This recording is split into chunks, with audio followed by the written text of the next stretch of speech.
God save me from these tweeting, tacky millennials, honestly. With their buds and their beats, you know, like that tinny temper, running around with these things in their ears, like, you know, a couple of ashtrays or something, you know, bumping into lampposts and walking in front of buses and stuff. Well, that's not a bad thing, actually. Gets rid of a few of them, you know. But, I mean, take my son, for example. He's 26 now, and, you know, he's one of them.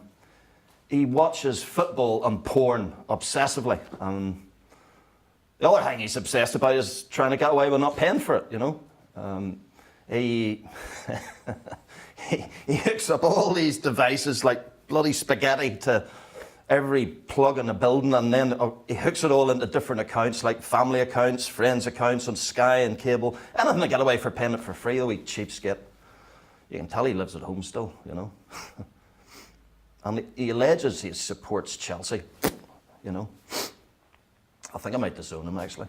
I'm thinking of rewriting my will. Leave it all to Arlene and the DUP and let them build their Brexit wall, you know. At least I know the money will be wasted properly. But he, you know, his favourite way to spend a night out is to binge watch Chelsea games, you know, like going back for weeks and weeks and weeks, because it takes him that long to watch them all, you know.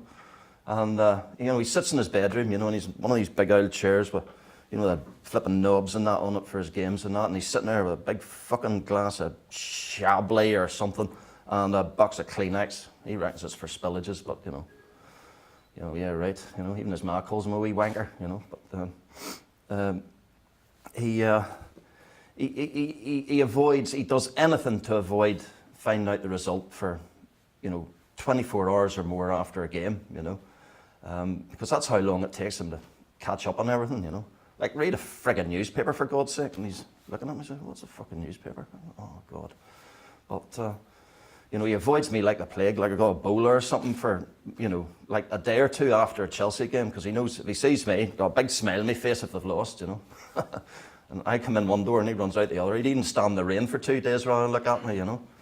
So, I don't know where I went wrong. I used to take him to games. I used to go down to Windsor Park. Now it's called the National Bloody Stadium or something. You know, and used to lift him over the wall and that, you know, years ago, you know. And now I've got to pay to go in and sitting in plastic seats, but sure. And it's a big game against Linfield or something like that, and there's maybe, I don't know, 2,000 of the boys there, you know, waving their flags and stuff. I used to love all of that, but now, look at him, you know. He, you know, what can you do with him, you know? He goes, oh, I'll get me PlayStation and I'll stream it to me TV, and I'm going, what? What, stream TV? What the fuck are you talking about, you know? It's like, what? You know, talk English, will you, for God's sake? And then he boasts, I never watch live TV. And I'm going, what sort of fan is that, for God's sake? Honestly, there's no sort of bloody fan at all, you know. I tell you what, beautiful game is fucked if he's one of the fans of the future, I'm telling you.